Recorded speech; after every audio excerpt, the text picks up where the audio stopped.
This method can help answer key questions in the decision science and spatial cognition fields, such as how to use desktop virtual reality to conduct wayfinding studies with multiple participants. The main advantage of this technique is that the experimental protocol can be adapted and applied by other researchers in order to set up a network desktop virtual reality laboratory. The implications of this technique extend toward behavioral science and spatial cognition because experimenters can efficiently monitor the behavior of participants that are simultaneously immersed in a desktop virtual environment. Generally, individuals new to this method will struggle because such a laboratory requires maintenance and strict protocols to collect data in a controlled setting.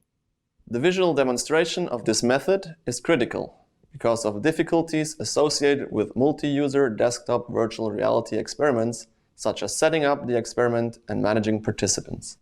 Demonstrating this procedure will be Alvaro Ingold, a technician from our laboratory.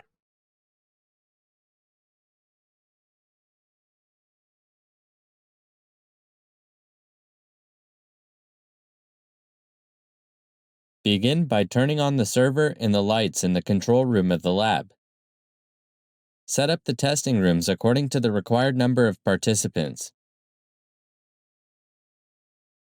Copy the executable experiment program and its corresponding configuration files on the network drive. Then, open PowerShell Integrated Scripting Environment on the Windows desktop. In the PowerShell console, specify an array of computer names to create a client pool object. Type start pool $pool to start the client computers and register pool $pool to connect the